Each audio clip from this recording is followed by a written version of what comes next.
Assalamualaikum semuanya, kembali lagi dan saya di game Rise of Kingdom.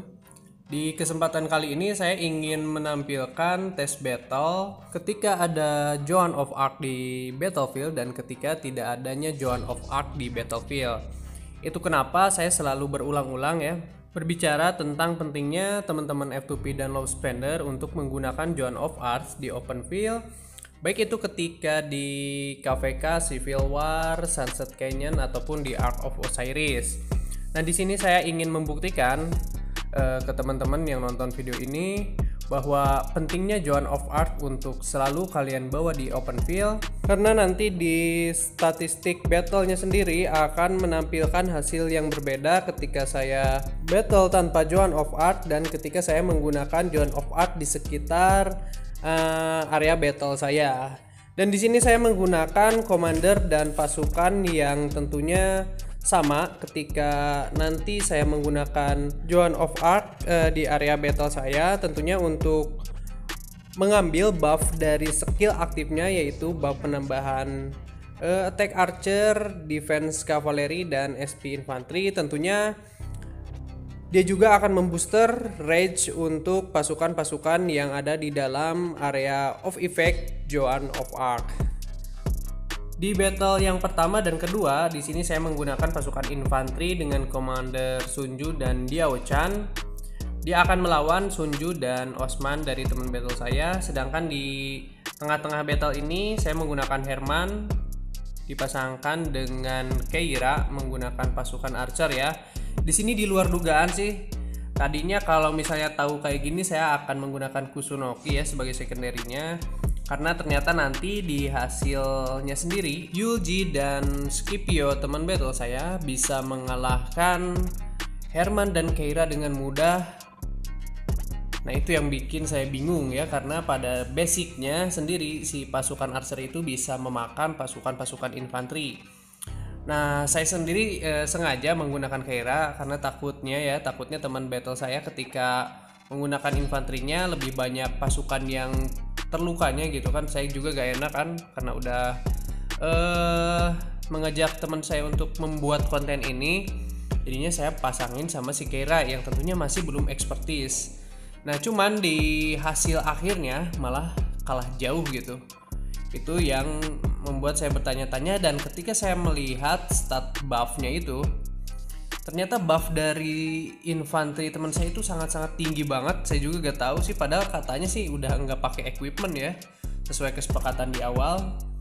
Tapi ya udahlah, akhirnya di battle kedua saya coba lagi dan hasilnya sih jauh lebih baik ya dibanding battle yang pertama tadi. Dan untuk commander terakhir yang ada di sebelah kanan ini, saya menggunakan pasukan kavaleri dengan commander Pelagius dan Belisarius melawan teman battle saya yang menggunakan Belisarius dan Pelagius. Jadi nanti teman-teman bisa lihat ya stat buffnya ketika battle pertama ini tanpa adanya Joan of Arc di area open field, dan nanti di battle kedua ketika ada Joan of Arc di area open field.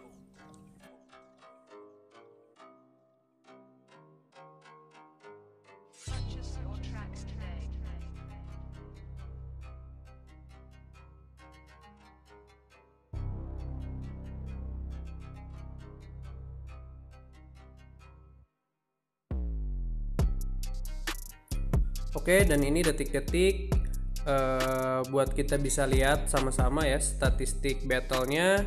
Dan yang pertama di sini ada Pelagius, bisa teman-teman lihat.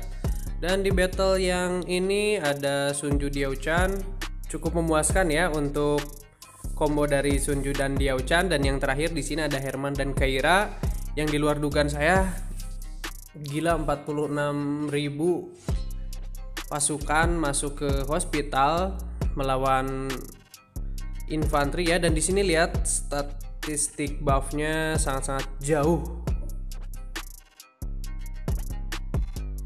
Nah, sekarang kita lanjut ke battle testnya lagi.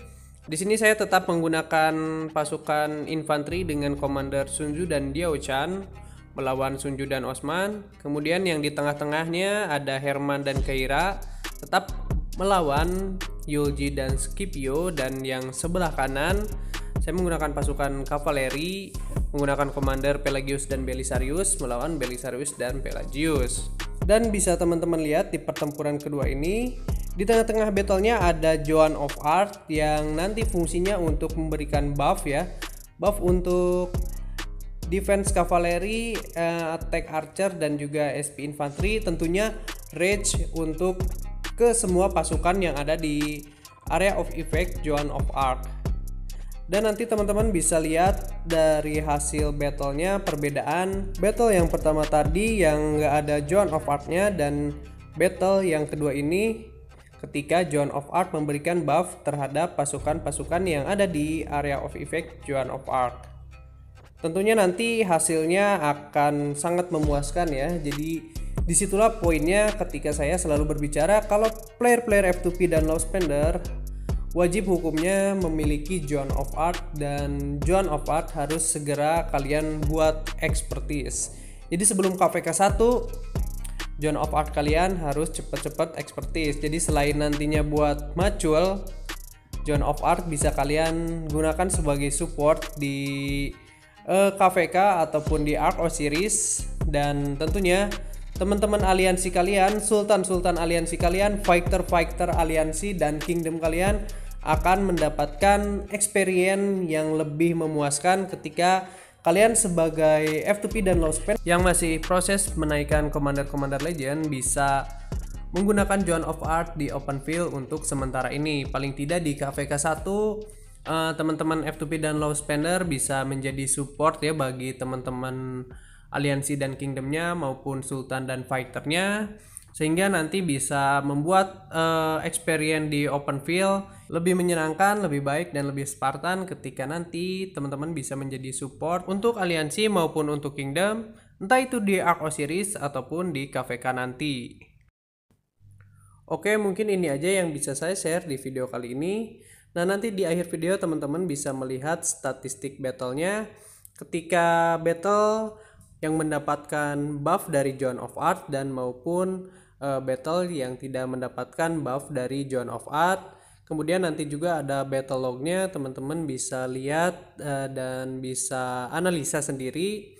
Semoga video yang saya buat ini bermanfaat, khususnya buat teman-teman F2P dan low spender. Terima kasih yang udah support saya sampai sejauh ini. Sampai ketemu lagi di video ROK saya yang berikutnya.